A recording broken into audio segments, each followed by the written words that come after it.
What's going on, Yugi-Tuber? This is V85 here. First of all, before we get to deck profile, which you see as prophecies, I want to say thank you very much for those of you who have joined onto the channel after seeing my video upload for the Next Great Yugi-Tuber contest. I really appreciate it. If you haven't seen my video or gone and liked it, I'll put the video on Underworld 6667's channel. Put the link down there so you can go check it and hit that like button. I really want to get to round 2. So, prophecies. Let's talk about these really quick. They are a pretty damn fun deck. I wasn't into them as like pre-Return of the Duelist and everything, but as soon as I started pulling a lot of stuff, I decided to just go ahead and put the deck together to see what it does, and it does some really crafty stuff. It's not tier material yet. It's more of a fun deck, but as soon as Abyss Rising comes out, there's going to be a lot more support that can just be utterly abusive with this deck. But this is my concept of the build and everything. It's way different from everyone else's that's trying to make Return of the Duelist TCG legal decks and everything. So I'll get into it and explain some of the stuff. So 2 High Priestess of Prophecy.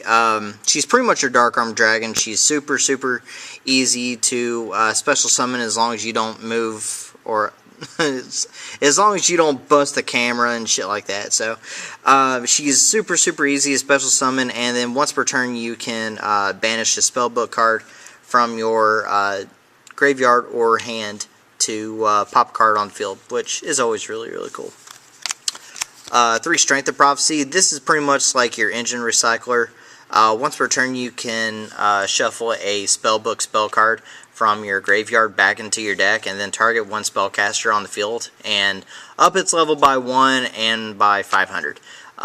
Those ups are permanent, by the way, so if you keep on targeting herself with her own effect, she gets really big really quick. And it allows you to go in some pretty awesome Exceed plays and stuff like that. 3 Temperance of Prophecy. Of course, this thing is your exploder. It's pretty much the only reason to play her, pretty much, because you can special summon her out of the deck with Temperance. This thing says that if you previously activated a spellbook spell card during the turn, you can tribute her to special summon a level 5 or higher light or dark spellcaster from your deck to the field, and you can only use this effect once per turn, and you can't special summon another level 5 or higher monster during the same turn you activated her effect. What's really cool is that she doesn't have to be on field at the time that you play your spellbook. You can play your spellbook during main phase 1 and then summon Temperance, and because of the way she's written, she still recognizes that you played a spellbook card and you can activate her effect. So that's really cool. 3 Spellbook Magicians of Prophecy. This is one of your engine monsters. When it is normal summoned or flip summoned, add 1 spellbook spell card from your deck to your hand. So it can start chaining your spellbook of secrets, and it also works as a flip effect too. So if you have this thing face down and your opponent slams into it, you still get the surge effect. So it's really cool. On to the non-prophecy text that I'm playing with. 1 Dark Arm Dragon, because you actually do play a lot of darks in the deck, as you'll see with the rest of the monster count, and he's just a really easy beat to summon, and I mean, we all know what Dark Arm Dragon does. So 3 Breakers. Yeah, I told you we're playing darks. Breaker is an amazing spellcaster. He's one of the best in the entire game, and if your opponent doesn't have an answer for him, then he's going to start causing problems. So 1 Sangan. Believe it or not, there's a ton of targets for Sangan, and it'd be absolutely fucking retarded not to play Sangan in the deck. Even if you're not playing Tour Guide, you still play Sangan. It's still amazing. 2 Apprentice Magicians. This is pretty much to cater into your Spellbook Magician or Prophecies, just to get your engine going, because when this thing is destroyed by battle, you can special summon a level 2 or lower spellcaster from your deck and face down defense position. So if your opponent slams into it, you can still special summon one of your Spellbook Magicians in face down defense position. So it gives them a choice to leave it and have to deal with it on your turn, or slam into it and you get your surge. So it's really cool. And then 2 effect failures. You have to realize that this thing is a spellcaster. It's not a fairy. So you can use it as a target for Spellbook of Life and Spellbook of Power if you would ever want to. You can still use it for those, which is really, really awesome. Alright, on to spells after those 20 monsters.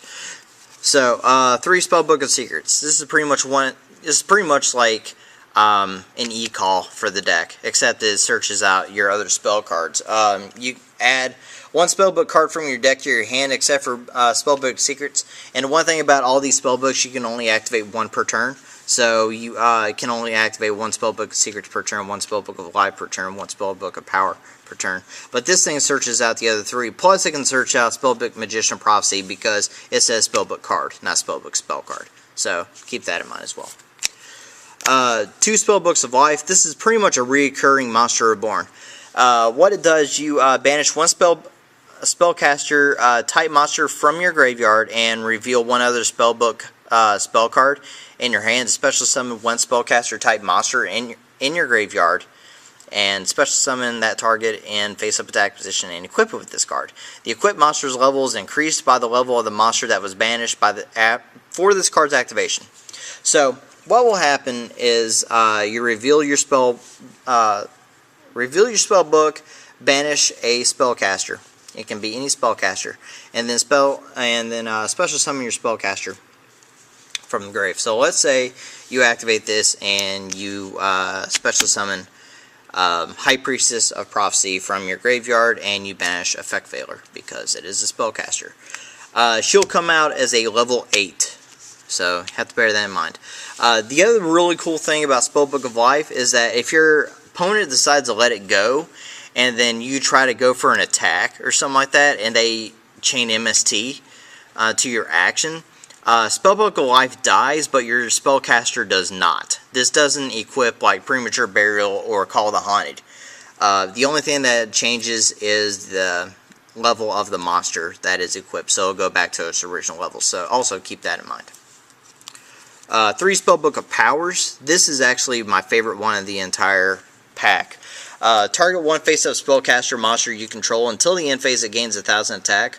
Also, until the end phase, each time it destroys opponent's monster by battle, add 1 spellbook spell card from your deck to your hand. So, pretty much it does the same job as Spellbook of Power, or a Spellbook of Secrets, and it gives your spellcaster 1,000 attack, so it's really cool. You can couple this up with like Diffusion Wave Motion and attack all your opponent's monsters with like a bigger guy and just get a boatload of searches, so just because of the way it's worded. Onto staples really quick. Heavy Storm, 2 MSTs. You hate back rows in this deck. 1 Monster Reborn, 1 Dark Hole, and 1 Book of Moon. On traps really quick.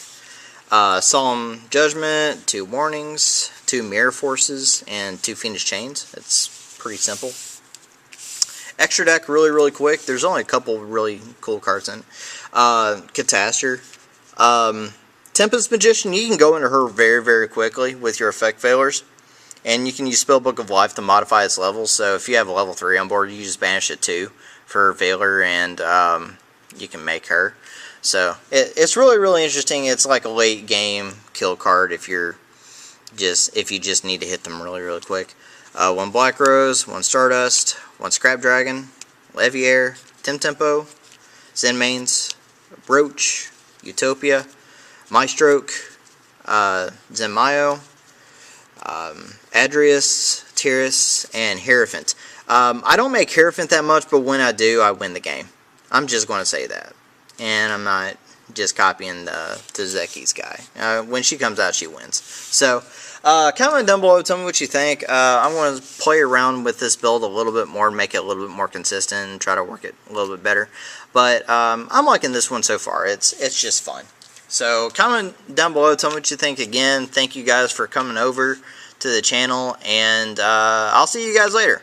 This is V85, over and out.